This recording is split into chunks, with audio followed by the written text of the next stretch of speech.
नमस्कार दोस्तों। देखो भाई, जो हिंडनबर्ग की जो रिपोर्ट आई है, मैं आज बिल्कुल मोटे तौर पे बिल्कुल सीधी स्टिक बातें मैं आप लोगों से करूंगा।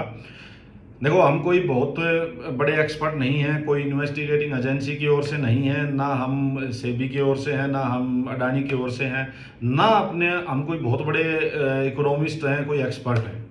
बट एक रिटेलर्स होने के नाते और एक कॉमन सेंस होने के नाते जो हम कर सकते हैं, मैं वो बातें आप लोगों से डिस्कस करूंगा। देखिए, पहले तो जानो कि हिंडनबर्ग है क्या।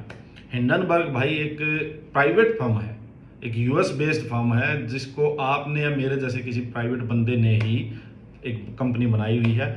ये क्या करते हैं, ये अपना हर साल किसी ना किसी एक मुर्गे को पकड़ लेते हैं, एक कंपनी पकड़ते हैं, उसके ऊपर नेगेटिव खबर निकालते हैं कि भाई ये तो ये गलत कर रही है, ये गलत कर रही है, और खुद क्या करते हैं, रिपोर्ट से पहले ही उस कंपनी में शॉर्ट पोजीशंस लेके बैठ जाते हैं। अब मान लो अडानी पे इन्होंने रिपोर्ट निकाली है, तो ये क्या कर रहे होंगे कि या तो अडानी की पुट बाई करके बैठे होंगे इनके स्टॉक्स की, या ये भाई इनके फ्यूचर सेल करके बैठे होंगे। तो इनको पता है भाई रिपोर्ट आई है, अडानी के स्टॉक्स गिरेंगे और तुम्हारा फायदा ही फायदा है। तो एक तो ये जान लो कि ये कोई भाई चैरिटेबल ऑर्गेनाइजेशन नहीं है कि लोगों की भलाई सोच रही हो। ये यहाँ पर मेरे जैसे प्राइवेट बंदे हैं, ये अपनी रिपोर्ट निकाल रहे हैं और इससे इनको भाई बढ़िया प्रॉफिट हो रहा है। उसके बाद अपना कहीं अडानी जाओ और कहीं इनकी रिपोर्ट जाओ, इनको कोई मतलब नहीं है, अपना बढ़िया पार्टी करेंगे ये पैसे कमा के। ये कोई गवर्नमेंट एजेंसी नहीं है, कोई यूएन की, आईएमएफ की, वर्ल्ड बैंक की, किसी की कोई जिसकी क्रेडिबिलिटी कुछ हो वो भी नहीं है। जीरो, बिल्कुल प्राइवेट बंदे हैं। नंबर एक चीज़, इन्होंने किया क्या, इन्होंने लास्ट जनवरी 2023 में अडानी पे रिपोर्ट निकाली थी। इन्होंने मोटे तौर पे बात बताता हूँ, इन्होंने कहा था कि भाई अडानी ग्रुप क्या कर रहा है। अडानी ग्रुप ने सेल कंपनीज बनाई हुई हैं, ऑफशोर कंपनीज बनाई हुई हैं मॉरिशस वगैरह में, और वहाँ अपना ही पैसा वहाँ उन कंपनीज के थ्रू घुमा के और अपने स्टॉक्स में लगवा लेते हैं। यहाँ पे इन्होंने मोटे तौर पे ये बात कही थी, इस वजह से अपने स्टॉक्स के प्राइस जो है इनके बहुत शूट अप कर रहे हैं, बहुत ज़्यादा प्राइस बढ़ रहे हैं। एक तो इन्होंने ये कही थी, दूसरी इन्होंने कही थी क्या रहे ये इनके अकाउंटिंग वगैरह में भी गड़बड़ करते हैं ये अपना, तो वो सारी चीज़ें इन्होंने कही थी। उसके बाद होता है कि आज अडानी के स्टॉक्स गिर जाते हैं बुरी तरह से, ठीक है। फिर क्या होता है कि जिन्होंने मान लो किसी ने एलिगेशन लगा दी, एक बहुत बड़े बिजनेस हाउस के अगेंस्ट एलिगेशन लगा दी, तो उसकी इन्वेस्टिगेशन होती है भाई। देश में भी आवाज़ उठ गई, क्यों, पॉलिटिकल मुद्दा भी बन गया। अडानी को हम जोड़ देते हैं भाई बीजेपी के साथ, मोदी के साथ, तो भाई ओपोजिशन ने तो देखो पागल हैं हमारे ही देश के बिजनेसमैन के खिलाफ और हमारे ही देश के एक बड़े कॉरपोरेट हाउस के खिलाफ, मतलब लोगों ने ऐसा माहौल बना दिया कि यार ये तो देश का दुश्मन है, ठीक है। चलो, इन्वेस्टिगेशन स्टार्ट हुई, सेबी जो हमारा मार्केट रेगुलेटर है उसने इन्वेस्टिगेशन स्टार्ट कर दी, ठीक है। कुछ लोग ऐसे मूर्ख हैं कि सुप्रीम कोर्ट पहुंच गए, फिर उन्होंने कहा कि भाई सेबी को इन्वेस्टिगेशन क्यों करने दे रहे हो, आप एक काम करो, ये मुद्दा जो है इसको सीबीआई को दे दो, ठीक है। अब सुप्रीम कोर्ट ने लेकिन उनकी जो पिटीशन थी वो रिजेक्ट कर दी। सुप्रीम कोर्ट ने कहा कि भाई सेबी ही इन्वेस्टिगेशन करेगा और हम सेबी की इन्वेस्टिगेशन कर सकता है, सेबी कैपेबल है। कोर्ट ने अपना विश्वास सेबी में जताया, सेबी ने इन्वेस्टिगेशन की। सेबी ने कोई भी मतलब अपनी इन्वेस्टिगेशन में जितने भी जो एलिगेशंस लगे थे सारे बेसलेस मिले, इनको मतलब बिल्कुल रिजेक्ट कर दिया। सेबी ने कहा कि कोई भी हमें गड़बड़ नहीं मिली है, और जो हिंडनबर्ग था इन्होंने शॉर्ट सेलिंग करके अपना प्रॉफिट कमाया है, और ये कोई कोई मुद्दा था ही नहीं, मतलब। तो अडानी को क्लीन चिट मिल गई। अब लेकिन हिंडनबर्ग ने क्या किया, अब फिर से भाई, अब ये 2 दिन पहले इन्होंने फिर से रिपोर्ट निकाल दी। इन्होंने कहा जो अडानी का जो इशू था वो तो है ही भाई, अडानी तो जो गड़बड़ कर रहा हो तो कर ही रहा है। अब इन्होंने सेबी की जो चीफ है हमारी इस टाइम पे, उनको इन्वॉल्व कर दिया कि भाई इनका पैसा, सेबी की जो चेयरपर्सन है और इनका जो हस्बैंड है, उन दोनों का पैसा अडानी के स्टॉक्स में लगा है। और वो कैसे लगा है, वो इन्हीं जो बाहरी कंपनीज, सेल कंपनीज और जो ये ऑफशोर जो कंपनीज बना रखी हैं, इनमें इनकी सेबी की चेयरपर्सन जो है, इनकी होल्डिंग है, इनके स्टेक है इनका, और वो पैसा आके वापस अडानी के ग्रुप में, अडानी स्टॉक्स में लगता है। तो डायरेक्टली इनडायरेक्टली इन्होंने कह दिया कि भाई सेबी की चेयरपर्सन जो है और अडानी ग्रुप जो है ये मिले जुले हुए हैं, इसीलिए इन्होंने क्लीन चिट दी थी। इस बात पे भाई हाय तौबा मची हुई है अब, ठीक है। अब देखो एक आधी बात क्या है, जैसे कि इन्होंने फंड का नाम लिया था, हिंडनबर्ग ने अभी एक आईपी फंड का नाम इन्होंने लिया था, जिसको 361 जो एसेट मैनेजमेंट कंपनी है वो मैनेज करती थी। वो फंड जो था वो 2013 में बना था, 2019 में वो फंड बंद हो गया था। तो इन्होंने हिंडनबर्ग ने कहा कि भाई उसमें सेबी की चेयरपर्सन और जो उसका हस्बैंड है उसका पैसा इस फंड में था, और उस फंड ने इन्वेस्ट कहाँ किया, उस मतलब उस फंड में जो पैसा था उस पैसे से अडानी के स्टॉक्स खरीदे गए। इन्होंने ये कहा। जबकि अभी उसकी 361 एसेट मैनेजमेंट की जो है ना वो आई है, अभी क्लेरिफिकेशन आई है, इन्होंने एक्सचेंज को फाइल किया है, मतलब रिप्लाई दिया है कि भाई हमने एक सिंगल पैसा भी, जब तक ये फंड हमारा रहा 2013 से 2019 तक, हमने एक पैसा भी अडानी के स्टॉक्स में नहीं लगाया है। तो उन्होंने अपनी ओर से क्लेरिफिकेशन दे दी और उन्होंने कह भी दिया कि सारी बेसलेस एलिगेशंस हैं। सेबी की जो चेयरपर्सन है उन्होंने कह दिया कि बेसलेस एलिगेशंस है, अडानी ने भी कह दिया कि बेसलेस एलिगेशंस है। लास्ट ईयर जो बात थी वही उन्होंने फिर से बताई है, फालतू की बकवास है। ये तो हो गया जी दोनों साइड से बात पे। अब देखो मेरा व्यू क्या है, मैं क्लियर कर दूं। मेरा व्यू भाई सिंपल है। एक है भाई बाहर का बंदा, यूएस की फर्म, सुन लो मेरी बात, एक है यूएस की फर्म, एक है भाई अपने देश का बंदा, हमारे देश का एक बहुत बड़ा बिजनेस हाउस जो देश में बहुत इंपॉर्टेंट जो इंफ्रास्ट्रक्चर डेवलप हो रहा है उसको भी बना के दे रहा है वो, ठीक है। बिजनेसमैन है नो डाउट, लेकिन बिजनेस करना, अमीर बनना कोई गुनाह नहीं है। सबसे पहली बात तो ये जान लो, हर कोई इंसान आज के दिन अमीर बनना चाहता होगा। कोई नहीं है जो ये कहे कि मैं तो गरीब ही रहना चाहता हूँ। हर कोई चाहता होगा ना कि भाई मैं अमीर बनूं, हर कोई चाहता होगा मैं बिजनेसमैन बनूं, कि मैं कोई बिजनेस करूं, चाहता होगा। फिर भी हम अपने से बड़े जो ये इतने बड़े बड़े कह देते हैं, अडानी अंबानी को गालियां देना शुरू कर देते हैं। अरे मूर्ख लोग हैं भाई ऐसे। अरे भाई क्यों गालियां दे रहे हो? वो किसी ने आप एक दिन में बन गया क्या कोई अंबानी अडानी? एक दिन में नहीं बने हो, बहुत उनके कई जनरेशन्स लग जाती हैं ऐसे ऐसे बिजनेस बनाने में, और उन्होंने बहुत मेहनत की होगी। तो जो इंसान मेहनत करेगा वो आगे बढ़ेगा। आप कर लो, कौन रोक रहा है यार आपको? ऐसा तो है नहीं कि अडानी अंबानी पैदा हुआ था, पैदा होते ही और उसको इतना बड़ा बिजनेस मिल गया कि ले भाई तू पैदा हुआ है, ले बिजनेस संभाल ले। ऐसा किसी ने नहीं दिया, ना कोई देता। ये बात आप ध्यान रखो। हम भी जब बच्चे बड़े हो जाते हैं तो घर वाले भी एक टाइम तक हमें सारी चीज़ें करते हैं हमारे लिए, फिर वो भी अगर कुछ ना करो तो ताना मारना शुरू कर देते हैं कि पड़ा पड़ा रहता है सारा दिन घर पे, कुछ करता क्यों नहीं है। तो बात को समझो इसको। फालतू में हमारे बिजनेसमैन को, हमारे वेल्थ क्रिएटर्स को गालियां नहीं देनी चाहिए, क्योंकि आज के दिन जो लड़ाइयाँ है ना, एक बात और समझो, आज के दिन वो लड़ाइयाँ नहीं रखी भाई कि गोला बंदूक से लड़ाइयाँ चलेंगी कि गोली मार और बम फेंको। हर किसी के पास ये बम हो गए, हर किसी के पास ये गोलियां हो गई हैं। आप हो सकता है 4 मारोगे आगे से 2 तो वही मार देगा, तो नुकसान तो आपका भी है।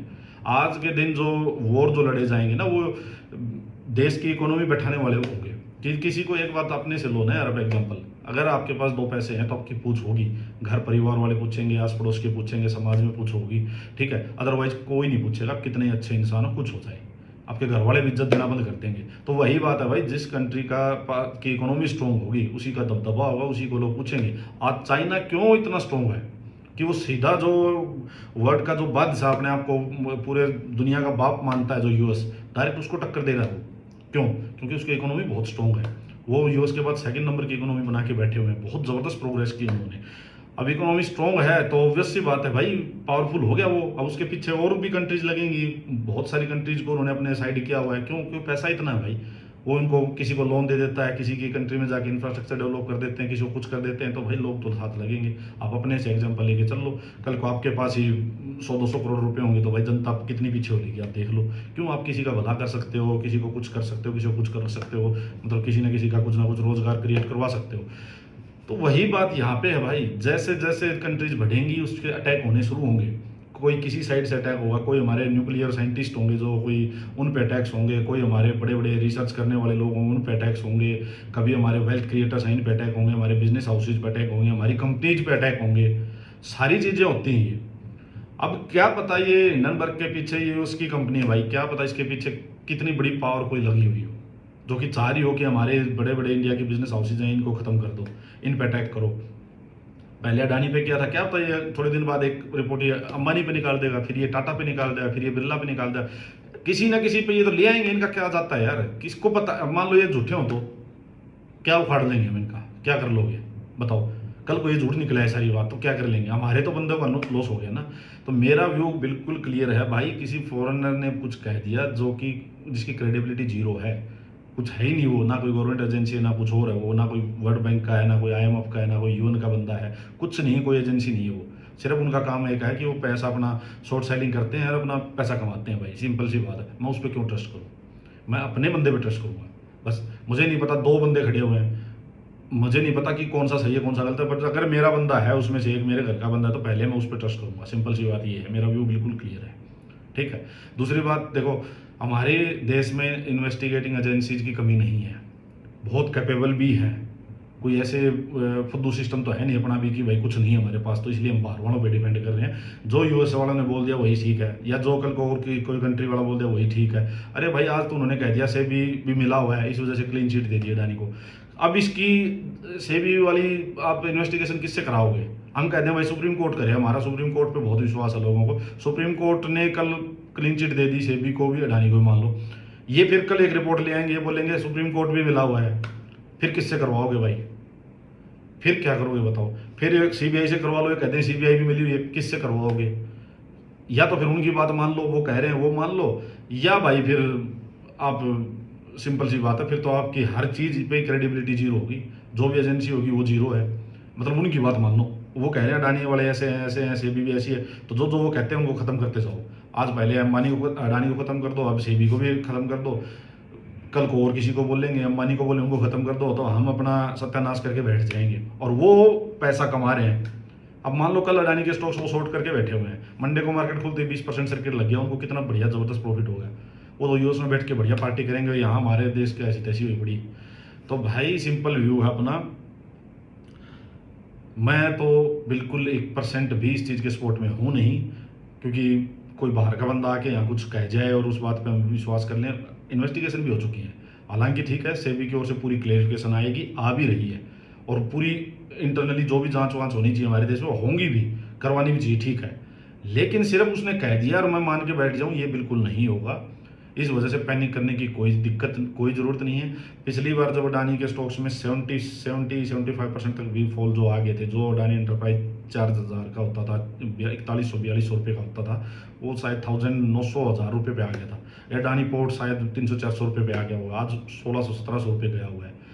तो भाई अपॉर्चुनिटीज़ होती हैं। मैं रिटेलर्स को हमेशा बोलता हूँ कि ऐसी कोई पैनिक वाली कोई भी ऐसी खबर आती है तो उसमें आप तो ऐसे हो जाएगा करो एकदम अलर्ट, कान ऐसे खोल के, आंखें ऐसे खोल के कि भाई अपॉर्चुनिटी कहाँ है। अगर कोई चीज़ किस लेवल पे आएगी तो बाई करूँ। स्टॉक्स की स्टडी करो, अडानी के कौन से अच्छे स्टॉक्स हैं जिनका बिजनेस इतना सॉलिड है कि वो अपने बिजनेस के दम पे चल रहे हैं, और अगर वो बढ़िया डिस्काउंट पे मिल रहे हैं तो उठा लो उनको हाथों हाथ। सीधी बात ये है। आप देखो अडानी एंटरप्राइज, अडानी के जितने भी स्टॉक्स थे वो कहाँ से कहाँ जा चुके हैं, एक बार चेक करो आप। क्यों जा चुके हैं? क्योंकि बिजनेस है, लोगों ने पैसा लगाया है भाई, लोग पैसा लगाएंगे, और हम जैसे जो रिटेलर्स हैं उनका नुकसान होता है। जो बड़े बड़े देखो, जो बड़े बड़े इन्वेस्टर, जो बड़े बड़े इंस्टीट्यूशन हैं, उनको सब पता है। वो तो यार उनके पास तो 1000 तरह के एक्सपर्ट हैं, वो सारी चीज़ें निकाल के रख लेते हैं कि भाई हाँ ये बात है।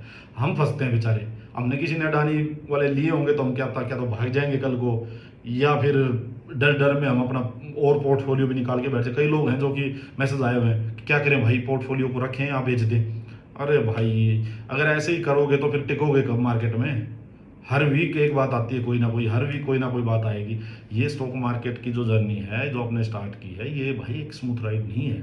ध्यान से मेरी बात सुन लो, ये बहुत ही अप्स एंड डाउन्स हैं इसमें। तो इसमें व्यू हमेशा मिड टू लॉन्ग टर्म रखो और पैसा कंपनीज के बिजनेस पे लगाओ। तो फिर ये जो फालतू की बकवास बीच बीच में आती है ना, किसी ने कुछ बोल दिया, ये कभी भी आपको अफेक्ट नहीं करेंगी। ये short terms ups and down चलते रहेंगे। बिल्कुल क्लियरिटी रखो और माइंड को इतना पैनिक में स्टेज में मत लेके जाया करो कि यार देख हर दिन कुछ ना कुछ आएगी। इतना बड़ी देश दुनिया पड़ी है, मैं कह रहा हूँ हर दिन कोई ना कोई बात आएगी। ये मान के चलो अब आएगी, लेकिन चिल रहो, अपना view mid to long term रखो, अच्छी जगह इन्वेस्ट करो। कोई ऐसी पैनिक वाली कोई ऐसी फालतू की बात आती है तो अपनी अपॉर्चुनिटी देखो कि कहाँ है, बस।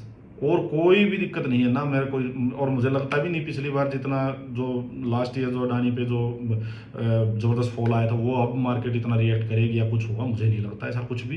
क्योंकि पिछली बार फर्स्ट टाइम वो चीज़ थी, इसलिए लोगों को पता नहीं था। अब सब लोग जान चुके हैं, क्रेडिबिलिटी उनकी कोई बची नहीं है। मुझे नहीं लगता इतना कोई बहुत बड़ा इम्पैक्ट आएगा भी। तो कोई भी टेंशन लेने की ज़रूरत नहीं भाई, अपना तो बिल्कुल क्लियर व्यू है, कोई दिक्कत नहीं है, बिल्कुल चाहिए। ठीक है, चलो यही चीज़ें आप लोगों से शेयर करनी थी, बिल्कुल पॉइंट टू पॉइंट बातें करनी थी, और यही मेरा व्यू था भाई। मेरा व्यू बिल्कुल क्लियर, हमेशा की तरह वही क्लियर है, पॉजिटिव माइंडसेट बिल्कुल। ठीक है ना, इन छोटी मोटी बातों से इधर उधर से हम इफेक्ट होंगे ना कुछ हो रहा है। मार्केट अप्स एंड डाउन जो ही चलते रहेंगे।